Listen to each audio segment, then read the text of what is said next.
इसमें बीजेपी का कोई केयर ही नहीं करते हैं। हर रोज डोमेस्टिक सिलेंडर का गैस का दाम भाव बढ़ रहा है, पेट्रोल का भाव बढ़ रहा है, डीजल का गैस बढ़ रहा है, डीजल का भाव बढ़ रहा है, तो किसान खेती कैसे करेगा? क्यों लगा रहा है? ये अन्याय है। कोविड वैक्सीन पे जीएसटी 5% लगाते हैं तो वो जिंदगी और मौत का खेल कर रहा है। बीजेपी को वोट ना दो, बीजेपी ने देश का नुकसान किया है। बंगाल को तो बचा लिया ममता जी ने, अब देश को बचाना है तो बीजेपी जाएगी तो देश बचेगा, बीजेपी रहेगी तो देश बिकेगा। খবর দেখতে খবর শুনতে চোখ রাখুন বেঙ্গল স্কুপের পর্দায়। সাবস্ক্রাইব করুন আমাদের চ্যানেলটিকে আর সব খবরের আপডেট পেতে পাশের বেল আইকনটি প্রেস করুন।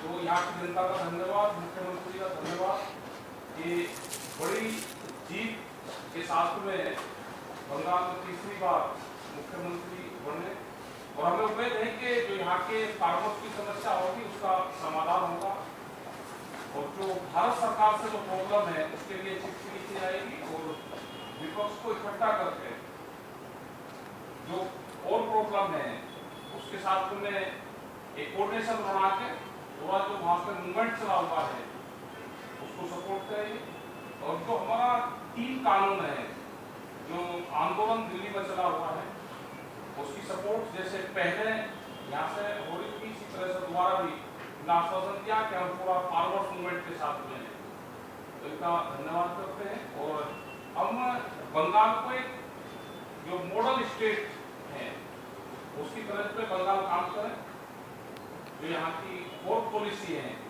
उन पॉलिसी पर काम करें, किसानों को ज्यादा लाभ यहाँ पे मिले, कृषि के किसानों को लाभ मिले, जो यहाँ का पोल्ट्री फार्म्स है उसको लाभ मिले, जो यहाँ का वेजिटेबल्स का किसान है जो कोरोना काल में सबसे ज्यादा नुकसान उसको है वेजिटेबल्स का पूरे देश में, यहाँ पर उनको ज्यादा सपोर्ट मिले। यही हम यहाँ चाहते हैं कि मुख्यमंत्री यहाँ पे इन सब चीजों पर मजबूती से यहाँ पे काम करें।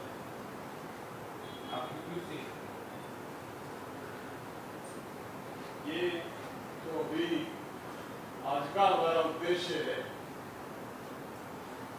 इस चुनाव में ममता जी के नेतृत्व में जिस तरह से पूंजीवाद और धार्मिक उन्माद फैलाने वाले लोगों को मुंह तोड़ जवाब बंगाल की जनता ने दिया, मैं उसके लिए ममता जी को और तमाम बंगाल की जनता को बधाई देता हूँ। पूरे देश की नजर बंगाल की तरफ थी।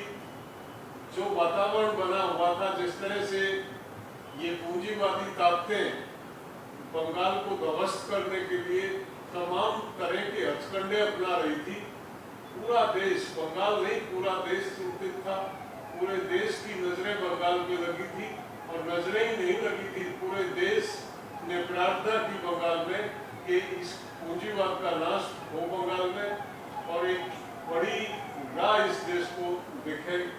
वो लोगों की दुआ कबूल हुई। बंगाल के लोगों ने ममता जी के नेतृत्व में उनको करारा जवाब दिया, ध्वस्त किया। और हमारा ये मानना, जिस तरह का वातावरण आज पिछले 7 साल से देश में बना, जो देश विकसित देशों की श्रेणी में जाने के लिए अपनी लड़ाई लड़ रहा था, आज वो देश विकासशील नहीं रहा है, वो पिछड़े देशों की श्रेणी में भी नीचे, बहुत नीचे उसका नंबर आ गया। ये हमारी तरक्की है 7 साल की। 7 साल में जितने सरकारी उपकरण थे एक एक करके निपटा दिए गए। अब आखिर में उन्होंने कृषि पे प्रहार किया इन 3 कानूनों के माध्यम से। उनके जो चहेते लोग हैं, जो एग्रीकल्चर सेक्टर में कब्जा करना चाहते हैं, एग्रीकल्चर कृषि पे और कृषि के साथ साथ जो गल्ला जो उत्पादन है उसकी स्टोरिंग कैपेसिटी, स्टोरेज का पीडीएस सिस्टम पे टोटल वो मतलब एक उनका षड्यंत्र है। जो 1400 लाख करोड़ रुपए का जो खुदरा बाजार है देश में प्रति वर्ष का, उस पे उनकी नजर है और उस पे काबू करने के लिए ये 3 कानून लाए गए थे, जिनके खिलाफ हम दिल्ली में लगातार 7वां महीना है हम लड़ रहे हैं। और हम आभारी हैं ममता जी के, जिन्होंने अपनी विधानसभा से ये रेजोल्यूशन पास करा के कि हम इनको एक्सेप्ट नहीं करते हैं, ये फार्मर के हित में नहीं है, इनको रिजेक्ट करते हैं। तो इन्होंने वो एकदम तुरंत वो जो रेजुलेशन किया उससे बल मिलता है।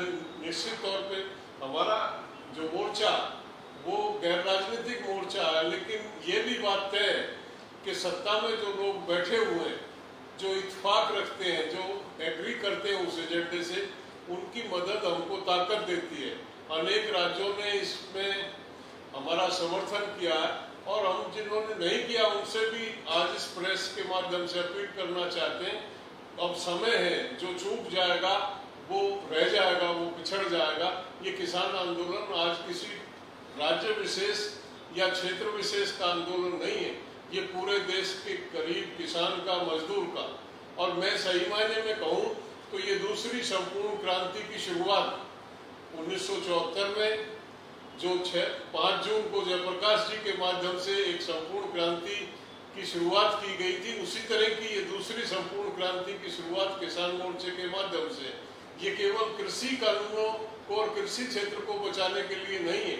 आज तमाम सेक्टर, चाहे वो इंडस्ट्री है, चाहे वो गवर्नमेंट सर्विस के लोग हैं जिनकी छटनी हो रही है, चाहे बेरोजगार नौजवान हैं, तमाम लोग आके मोर्चे पे हमसे संपर्क करते हैं और आग्रह करते हैं कि हर वर्ग आपके साथ है। ये हर वर्ग की लड़ाई है। आने वाले भविष्य में ये लड़ाई एक बड़ा रूप लेगी और वही संपूर्ण क्रांति की जो शुरुआत 1974 में हुई थी, ये दोबारा से वो एक शुरुआत होगी और एक सत्ता परिवर्तन और व्यवस्था परिवर्तन इस देश में इस क्रांति के माध्यम से होगा, ऐसा हमारा मानना। आज हम बंगाल में ममता दीदी से ये आग्रह करने आए कि आपने एक बड़े दुश्मन को शिकस्त दी है, अब एक ऐसा रोल मॉडल बंगाल में आप तैयार करें जिसको देश के दूसरे राज्य भी जिसको अपनाएं, क्योंकि सबसे बड़ी आवश्यकता आज किसान की जो है, किसान को पैदा करने के बाद जो उसकी कीमतें नहीं मिलती हैं, जिस तरह की व्यवस्था बाजार में है, जिस तरह से जो बिचौलिया शोषण करता है किसान का, ना तो उत्पादक को पैसा मिल रहा है, ना उपभोक्ता को सस्ता मिल रहा है। एक जो सिस्टम बना हुआ है, जो बिचौलिया है, वो सारे प्रॉफिट को ले जाता। तो हम उस पर ध्यान दें, एक ऐसी व्यवस्था बनाएं कि उत्पादक को भी उचित मिले और उपभोक्ता को भी एक उचित मूल्य पे वस्तु उपलब्ध हो। जो मिडिल मैन का अनाप शनाप का जो मुनाफा है उस पर चेक हो, उस पर कंट्रोल हो, व्यवस्था मार्केट की व्यवस्था पे ध्यान दें। और मैं फिर बार बार रिपीट ना करते हुए यही कहता हूँ कि एक ऐसा मॉडल बंगाल देगा जो हमारा तमाम, और 23 चीज़ों पे ये एमएसपी क्यों, एक कैपिंग, जो जितनी भी पेरिसेबल आइटम्स हैं सबकी न्यूनतम कीमत तय होनी चाहिए। वो दूध है, सब्जी है, फल है, मछली है, मछली पालन का भी किसान है, दूध उत्पादक भी है, हर चीज को उसमें कवर किया जाए, उसको पता रहे कि वो जो उत्पादन कर रहा है उसका क्या उसको मिलने वाला है, उसमें उसका परिवार चलेगा या नहीं चलेगा। ये सुनिश्चित जब तक नहीं होगा, देश का मजदूर और किसान जिंदा नहीं रह सकता। और बड़ी आशा भरी उम्मीद के साथ हम ममता जी के पास ये आग्रह करने आए कि आप जो हमारा एजेंडा, भारतीय किसान यूनियन जिस एजेंडे पे काम करती है, उस एजेंडे को आप अगर बंगाल में लागू करेंगे तो इस देश में, पूरे देश में उसको फॉलो किया जाएगा और इस देश का जो गरीब मजदूर किसान है उसको राहत मिलेगी।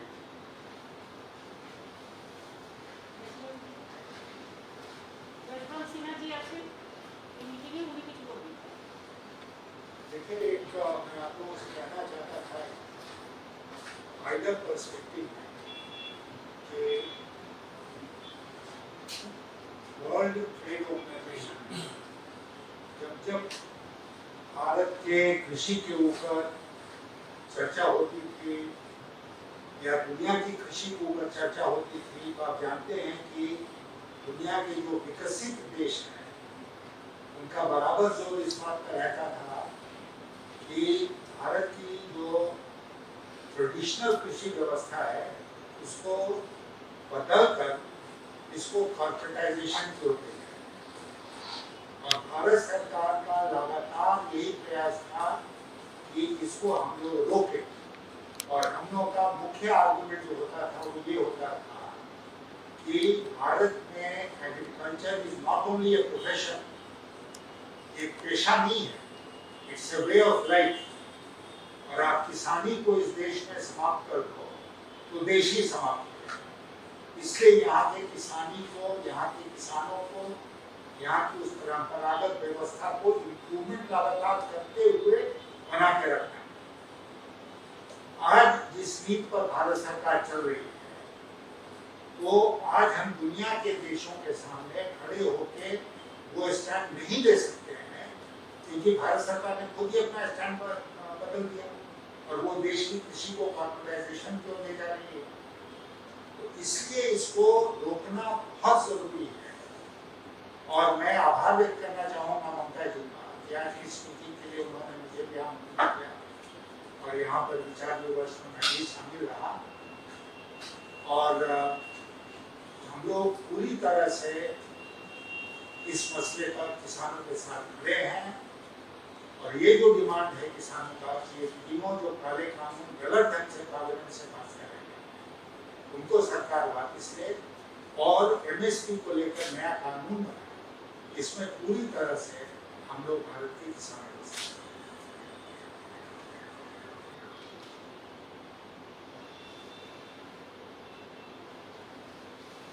आपने सुना कि किसान मोर्चा को नेता लोगों ने शिकायत दिया, नादर दिया ऑलरेडी उन्होंने कहा। और हमारा जसवंत सिन्हा जी भी बताया कि किसान का मूवमेंट के ऊपर में हम लोगों का पूरा सपोर्ट है। इसका सपोर्ट में हम असेंबली में रेजोल्यूशन करके भी उसको रिजेक्ट किया है। और हमारा बराबर शुरुआत से हमारा एमपी टीम को हम भेजा था और हम भी 3-4 दफे भाषण भी दिया है उधर में। तो इसी के लिए हम जैसे किसान मूवमेंट बंगाल में आपको पता है कि हम सिंगूर मूवमेंट से शुरू किया था और 26 दिन हम हंगर स्ट्राइक भी किया था कि किसान का ज़मीन नहीं लेना चाहिए फोर्सफुली। अरे हम कानून बातिल किया था और अभी हमारा स्टेट में कानून है कि फोर्सफुली कोई लैंड नहीं लेना चाहिए, किसान का नहीं लेने देंगे। इसी के लिए हमारा कानून भी है, मॉडल है इंडिया का। तो इसी के लिए किसान मूवमेंट जैसा जारी है उसको हम लोग चाहते हैं जितना दिन तक उसको डिमांड ना फुलफिल हो इतना दिन तक वो लोगों को पूरा सपोर्ट करने के लिए हम लोग तैयार है। उन्होंने एक रिक्वेस्ट मेरे को किया कि अपोजिशन का जितना चीफ मिनिस्टर है सबको साथ बात करके अगर एक दिन वो लोगों का साथ भी हम लोग वर्चुअल कॉन्फ्रेंस एक साथ में मिल के कर सकती हूँ। और उन्होंने उसका जो प्लेटफॉर्म है उसका नीचे में एक प्लेटफॉर्म बनाएगा, वो प्लेटफॉर्म में हम लोगों को भी आमंत्रित किया है जाने के लिए।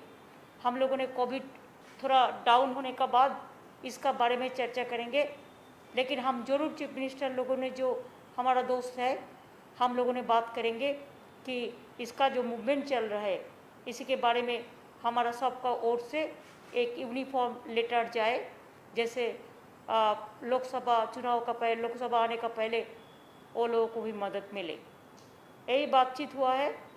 और कोविड से लेकर किसान और बेरोजगारी से लेकर इंडस्ट्री आज भूखा है हिंदुस्तान। इसको पॉलिसी के लिए, भूखा पॉलिसी के लिए ऐसा पॉलिसी बना दिया, फोर्सफुली सब बिल कानून पास करके लेता है और ऐसा ऐसा कानून बनाते हैं जिसमें आज इंडस्ट्री सफर कर रहा है। आज इवन कोविड जो मेडिसिन इक्विपमेंट्स उसमें भी जीएसटी ले रहा है। किसान का मूवमेंट 7 महीने से चल रहा है। आज जनवरी महीने से कोई बात भी नहीं किया है लोगों का साथ। क्यों नहीं किया है? ये लोग तो हमारा देश का ही आदमी है। बात करना क्या मुश्किल होता है? बात करके अगर 3 बिल वापस ले तो क्या होता है? जो किसान नहीं मानते हैं तो किसान के ऊपर उसको छपा देने का, फोर्सफुली इम्प्लीमेंट करने का तो कोई कारण नहीं होता है। तो इसी के लिए हमारा भी मांग है किसान का 3 बिल विड्रॉ करे। दूसरी बात यह है कि इसको गलत पॉलिसी के लिए कोविड में बहुत सारे आदमी मर गया। हमारा 18 to 45 ईयर्स जो हमारा अनएम्प्लॉय, जो हमारा एम्प्लॉय यंग जनरेशन है, मिडिल एज जनरेशन है, बहुत सारे मर गया। और अभी भी कब आएगा, कैसे आएगा, डिस्ट्रीब्यूशन क्या करेगा मेरे को पता नहीं है। अभी भी कहते हैं कि 25% प्राइवेट को जो देंगे वो भी हम डायरेक्ट सेंट्रल से देंगे। क्यों डायरेक्ट सेंट्रल से देंगे? अगर स्टेट गवर्नमेंट फेडरल सिस्टम में स्टेट का health it is a joint subject, लेकिन स्टेट का ही सबको इम्प्लीमेंट करना पड़ता। टीका अगर देना पड़ता है तो स्टेट को ही देना पड़ता है, तो इसमें उन्होंने क्यों प्राइवेट सेक्टर को देंगे? उनका नहीं होना चाहिए। स्टेट को डिवाइड करने के लिए, स्टेट का पॉलिसी को डिवाइड करने के लिए एक कोविड पॉलिसी हम लोग को पता ही भी नहीं है अभी तक, गाइडलाइंस भी पता नहीं है अभी तक क्या कर रहा है। एक एक दिन जा रहा है और डेड बॉडी उत्तर प्रदेश से भसा दे रहा है और नदी में चलता है डेड बॉडी। हमारा भी बंगाल में डेड बॉडी मिला, बिहार में बहुत सारे मिला, कोई ध्यान ही नहीं है कितना डेड बॉडी नदी में उतार दिया, गंगा में उतार दिया। ऐसा कोई ऐसे देश चल सकता है? तो इसी के लिए 7 साल में जो बीजेपी ने जो राज चलाया वो खाली खबरदारी करने के लिए, जबरदस्ती करने के लिए, जो काला कानून है काला कानून के लिए आने के लिए, किसान को हत्या करने के लिए, इंडस्ट्री को बंद करने के लिए, बेरोजगारी बढ़ाने के लिए, कोविड से लेकर किसान तक पूरा आज हिंदुस्तान आज धुक रहा है। इसी के लिए हम लोग भी चाहेंगे कि किसान का मूवमेंट स्ट्रांग हो। अनएम्प्लॉयड का यूथ का बहुत सारे नौकरी चला गया, सेंट्रल गवर्नमेंट को एम्प्लॉयज़ का अभी काम का भरोसा नहीं है, इंडस्ट्री की भी इनकम नहीं है। और अभी तो जैसा लॉकडाउन और डिफरेंट जो सिस्टम चल रहा है कोविड के लिए, देश में इकोनॉमी आज डिज़ास्टर में चला गया है। एक तो natural disaster we are facing और एक political disaster we are facing.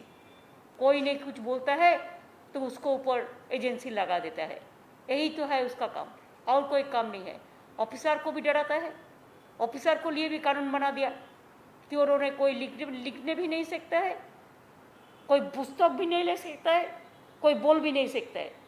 बोली में भी बंद कर दिया, जैसे नोटबंदी किया था अभी बोली बंदी कर दिया, बोली भी बंद कर दिया। ऐसे तो नहीं चल सकता। India is a democratic country, तो इंडिया को डेमोक्रेसी लोकतंत्र को रक्षा करने के लिए जो भी होना है, हम अपोजिशन जितना भी है सबको रिक्वेस्ट करने चाहूँगी। और बीजेपी का भी बहुत सारे पुराने लोग हैं जो पुराने घराना का आदमी है, आज जो नौजवान भी बीजेपी में चला गया था मोदी को देख के, वो लोगों को वापस आके एक कट्टा होके हिंदुस्तान को बचाने के लिए, हिंदुस्तान के तैयार करने के लिए, किसान को बचाने के लिए, यूथ को बचाने के लिए, मजदूर को बचाने के लिए, सबको इकट्ठा होने के लिए हमारा मिनती रहेगा। और 100 हर चीफ मिनिस्टर एक साथ में हो, फेडरल स्ट्रक्चर में स्टेट गवर्नमेंट का भी एक यूनियन होना चाहिए, जो यूनियन में एक साथ में मिलके अगर कोई स्टेट को ये लोग हैरेस करे तो और सब स्टेट मिलके उसको फाइट करे। यही मेरे को बोलना है। हमारा बहुत बहुत धन्यवाद है कि बहुत दूर से टिकिया जी एंड अदर लोग ये लोगों ने आया है इधर में। पार्टी का जनरल सेक्रेटरी भी बताया, तो आपका नाम थोड़ा बोल दीजिए ना। विवेक जुद्दी जनरल सेक्रेटरी भारतीय किसान जुद्दी जी भारतीय जनता संयुक्त मोर्चा का, तो मैंने उसको भी हमारा बंगाल का भी लड़का है, उधर भी लास्ट में बैठे हैं, सबको मैं स्वागत किया है। और बंगाल का जो भी हमारा सपोर्ट चाहिए हम देने के लिए तैयार हैं।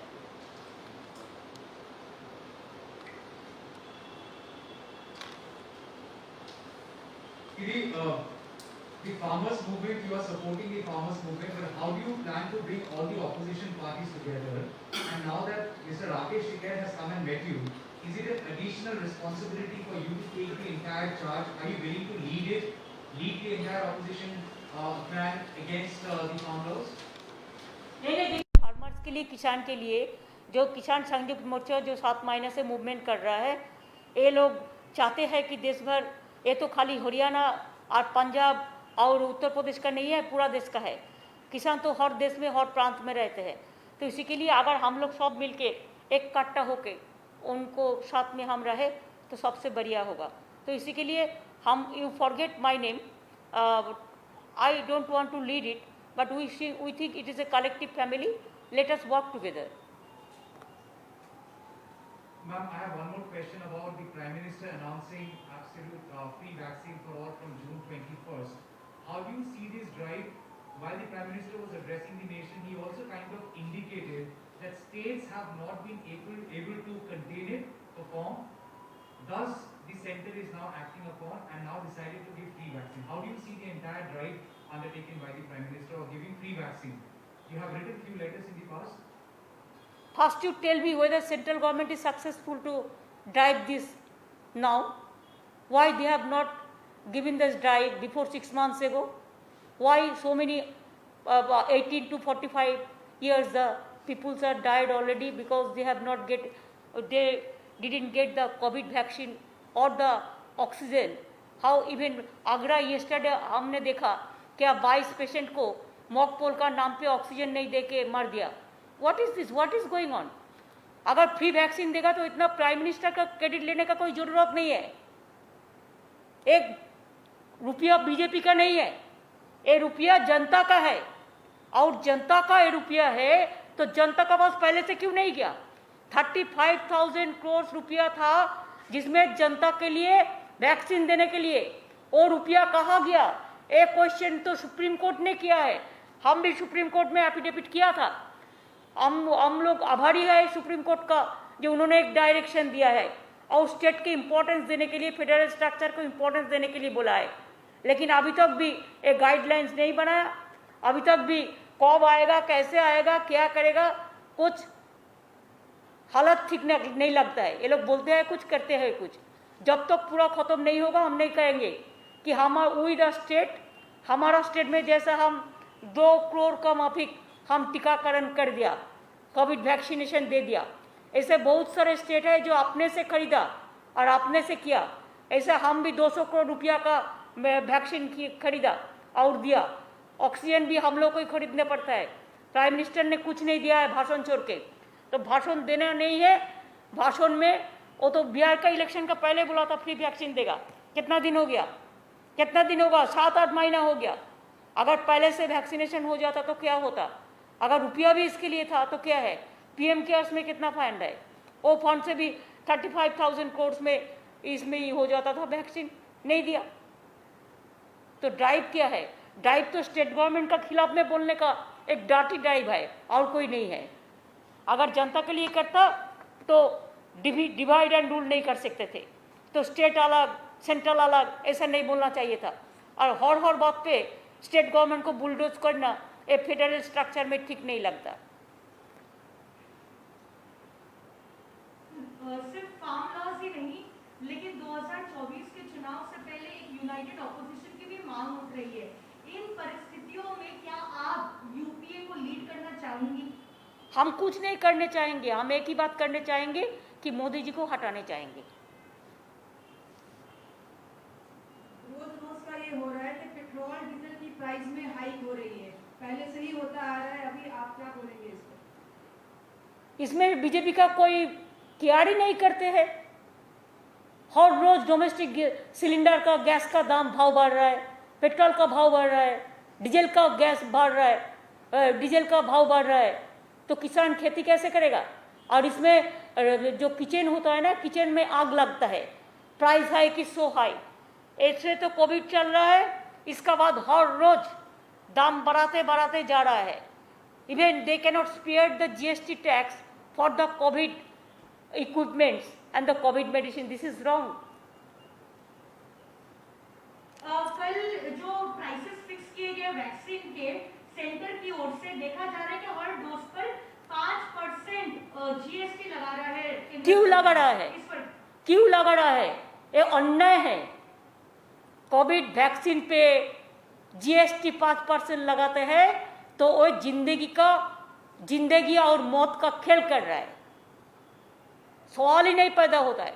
इसको तो पहले विड्रॉ करना चाहिए. बड़ा भाषण देता है. 1 घंटा का भाषण में कोई जीएसटी विड्रॉ होगा, ये बात तो नहीं है. Now you can answer question to Tikait ji and Tikait जी नमस्कार. सर, आपने कहा कि सारे ऑपोजिशन पार्टीज को इकट्ठा होकर फार्म लॉस के खिलाफ आवाज उठाना चाहिए. अभी देश का जो परिस्थिति है और ऑपोजिशन पार्टीज जो है, आपने ममता बनर्जी से मिलकर तो ये साबित कर दिया कि वो बहुत स्ट्रॉन्ग एक ऑपोजिशन है. आप क्या चाहेंगे कि ममता बनर्जी पूरा इस ऑपोजिशन को लीड करे? why you are asking this question मुकाबला करेगा वही आके फ्रंट पे आ जाएगा।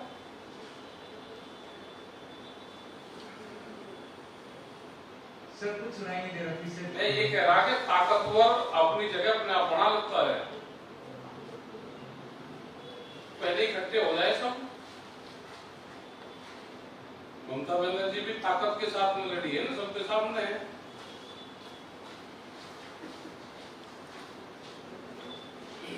विधानसभा चुनाव से पहले आप नंदीग्राम भी आए थे, महापंचायत की थी और आपने नो वोट टू बीजेपी का कैंपेन भी चलाया था। सामने कुछ और राज्यों में चुनाव है, यूपी में भी है, क्या आपका ऑर्गेनाइजेशन वहां भी जाएगा और फिर एक बार ये मुहिम छेड़ेगा वहां पे कि बीजेपी को वोट नहीं दिया जाए? हाँ बिल्कुल मुहिम छेड़ेगा और यही मुहिम रहेगी कि बीजेपी को वोट मत दो।